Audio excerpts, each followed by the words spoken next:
वफाकी वज़ीर इत्तलात अता तारड़ गुफ्तगू कर रहे थे। उन्होंने कहा कि भारत बैन अल-अक़वामी सतह पर भी दहशतगर्दी में मुलविस है। भारत की रियासती पॉलिसी दहशतगर्दी है। पाकिस्तान में दहशतगर्दी में भारत मुलविस है। भारत में अक़लियतों के हुकूक सल्ब किए जाते हैं, जबकि भारत में मुसलमानों को तशद्दुद का निशाना बनाया जाता है। भारत फिल्में बना लेता है, मगर कुलभूषण की गिरफ्तारी पर बुरी तरह नाकाम हुआ है। एक फितनल हिंदुस्तान है, दूसरा कलदम टीटीपी है। भारत को मार के हक में मुंह की खाना पड़ी। भारतीय दहशतगर्दी के सबूत आलमी सतह पर पेश किए गए, जबकि दहशतगर्दों को इबरतनाक शिकस्त देंगे, ये कहा गया। अता तारड़ की जानिब से इसी पर बात करने के लिए डॉक्टर जमील अहमद साहब, साबिक सफ़ीर, हमारे साथ मौजूद हैं और हारिस नवाज साहब भी हमें ज्वाइन कर चुके हैं। बहुत शुक्रिया हमें अपना वक्त देने का। डॉक्टर साहब, मैं आपकी जानिब वापस आऊँगी। जैसा कि हम पहले गुफ्तगू कर रहे थे भारतीय मीडिया के हवाले से कि भारतीय मीडिया ही भारतीय हुकूमत के खिलाफ आवाज़ें उठाने लग गया है, सवालात करने लग गया है। आप इसको कंटिन्यू कीजिएगा प्लीज़।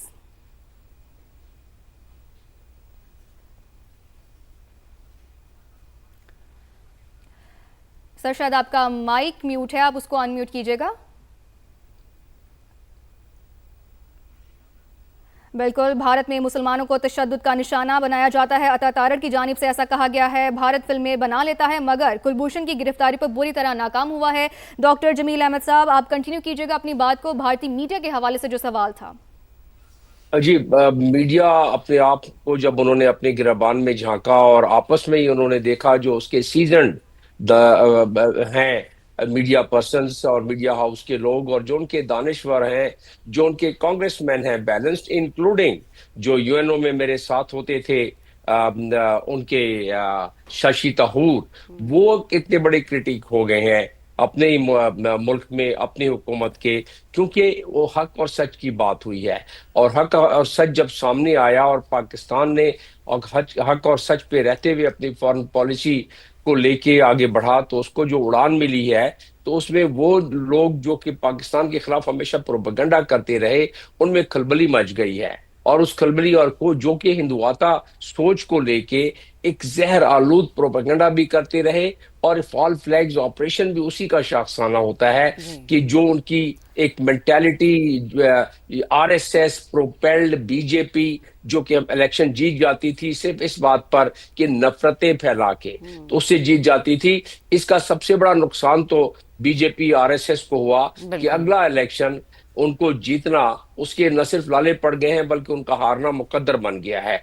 और अब इंडिया में भी कम से कम जो उनके दानिश्वर अच्छे सोच के लोग हैं, वो इस मामले में खुश होंगे और उनके लिए ये एक नवीद है कि आइंदा इलेक्शन में कांग्रेस और जो इस किस्म के जो मुअत्तदल लोग हैं वो आएंगे। अब आ जाते हैं इस बात पर कि पाकिस्तान ने 151 सफ़ों का डोसियर दिया हुआ है अक़वाम मुत्तहिदा में, और मैं क्योंकि अक़वाम मुत्तहिदा में खिदमात अंजाम दे के आया हूं, अब जो पाकिस्तान की दुनिया में एक्सेप्टेबिलिटी है और पाकिस्तान का इस वक्त जो प्रोफाइल बढ़ा है, उस प्रोफाइल को मद्देनजर रखते हुए और हमारी सिक्योरिटी काउंसिल के हम मेंबर हैं, उसकी परफॉर्मेंस को देखते हुए ये टाइम आ गया है कि हम अब इसको सिक्योर, ये हमने जो 151 बिल्कुल डॉक्टर साहब, ये बड़ा एक अहम पॉइंट आप उठा रहे हैं कि अब हम सिक्योरिटी प्रोवाइडर, बल्कि नेट सिक्योरिटी प्रोवाइडर अगर हम कहें तो गलत नहीं होगा। ब्रिगेडियर साहब, आपकी तरफ आती हूँ।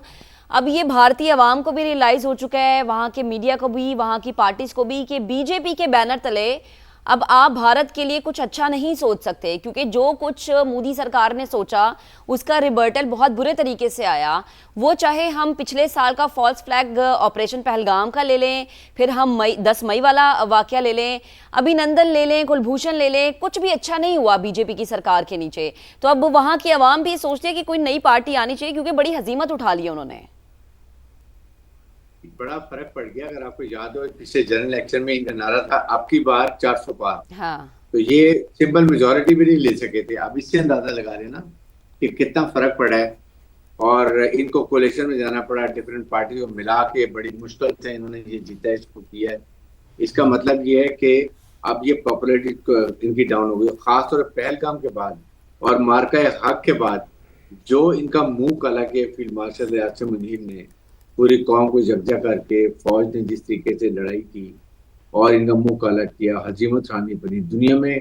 अब आप देखें ना, इंडिया कहीं नजर आ रहा है, India is totally isolated, everywhere Pakistan is visible, Pakistan has become regional stabiliser, Pakistan global level का प्लेयर बन गया। आपके सामने एक सुपर पावर की मेडिसिन करवा रहा है ईरान के साथ, जो 47 ईयर से आपने उनको ट्रस्ट था, अपने बात जो होती थी, उनको मेडिसिन करा रहा है।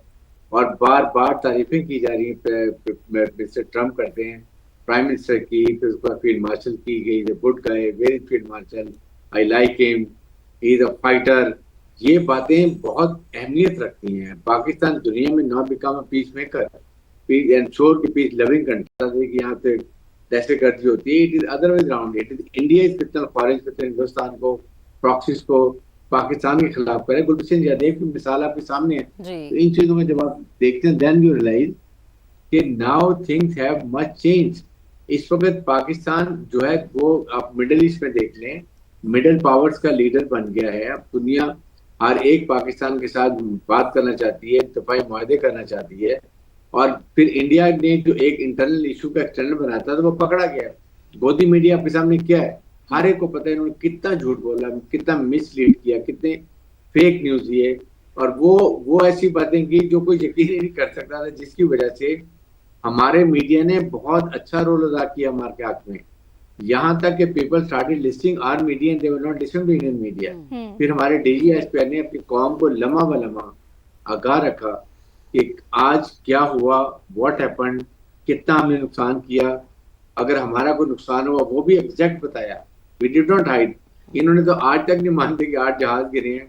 आपने इनके कल चीफ ऑफ आर्मी स्टाफ को देखा, कितना चीफ ऑफ डिफेंस स्टाफ कितना शिपिश, बॉडी लैंग्वेज कमजोर, बात करने का तरीका जैसे शिपिश है। और उसके बाद ये खुद एक्सेप्ट किया कि हमें संदूर बांध में कितनी मार पड़ी है, उसको भूल जाएं और आगे चलें, आगे के लिए ये हालात होंगे। तो दे एक्सेप्टेड डिफीट। और इसलिए ये आप इनको वार्निंग भी मिली है कि अगर अब मिसएडवेंचर किया आपने तो आपको 50 से 60% इकोनॉमिक लॉस होगा। ये फील्ड मार्शल आसिम मुनीर ने बारहा ये बात की है डीजीआईएसपी ने। सही। हारिस नवाज साहब, यहाँ पे आपका पॉइंट आ गया। जमील अहमद साहब, मैं आपकी जानिब आऊंगी। एक तरफ जो हम बात कर रहे हैं कि भारत को सिफारती महाज पे बिल्कुल ही तन्हाई का शिकार हो चुका है क्योंकि वो बैन अल-अक़वामी तौर पर दहशतगर्दी में मुलविस है। दूसरी जानिब अगर हम अंदरूनी तौर पर बात करें तो भारत के अंदर बीजेपी हुकूमत की वजह से मुसलमानों पर तशद्दुद किया जाता है, अक़लियतों के हुकूक सल्ब किए जाते हैं। तो इसकी वजह से भी अंदरूनी तौर पर बीजेपी हुकूमत को कितनी तन्हाई का सामना करना पड़ सकता है? आपके ख्याल से कितना असरअंदाज ये सब हो सकता है?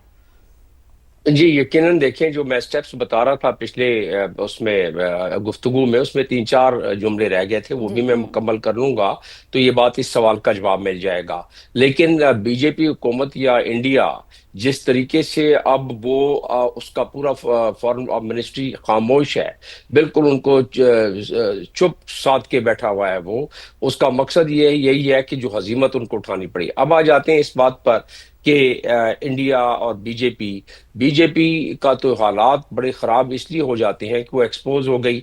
और इसकी मैं अब आपको डॉक्यूमेंट्री मिसाल दे देता हूँ। रिलीजियस फ्रीडम कमीशन की 3 रिपोर्टें हैं अमेरिका ने जो शाया होती है। ये कानून अमेरिका के कॉन्स्टिट्यूशन में है कि वो कमीशन ने हर साल अपनी रिपोर्ट शाया करनी है। उसमें जो इंडिया के बारे में हमेशा एक्सपोज किया है उन्होंने, इंडिया उसको हजम कर जाता था, इंडिया ने अपना प्रोफाइल झूठे किस्म का बनाया हुआ था, तो वो दरगुजर उसको दुनिया कर देती थी। लेकिन अब दरगुजर रहने वाली बात नहीं है।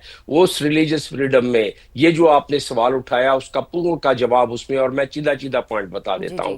उसमें उन्होंने जिक्र किया है कि किस तरह वो लिंचिंग करते हैं। उसमें जिक्र किया है कि माइनॉरिटीज के साथ किस तरह कानून उन्होंने तब्दील किया है, नेशनल रजिस्टर किस तरह उन्होंने कानून में अपने कॉन्स्टिट्यूशन में चेंज किया है, रजिस्ट्रेशन एक्ट कैसे चेंज किया है, माइनॉरिटीज को किस तरह वो हर लिहाज से मार्जिनलाइज कर रहे हैं, उनकी सिटीजनशिप जो है उसको मुबर्रा कर रहे हैं, उनकी प्रॉपर्टी, ये तमाम चीजों का जिक्र है। और सबसे अहम बात जो है उसमें वो उसके मैं तो इसलिए उसकी बात कर रहा हूं कि वो डॉक्यूमेंट दुनिया में फिर सर्कुलेट होता है, तो उसमें ये भी दिया हुआ है कि बीजेपी या आरएसएस जो वहां मीडिया हाउसेज, जजेस और बाकी इदारे हैं उन पर हावी होके, उनको धमका के उनसे फिर अपनी मर्जी के फैसले कराते हैं। इस हद तक जब बात हो तो पाकिस्तान को अब क्या करना चाहिए दूसरे मुल्कों के साथ मिलके?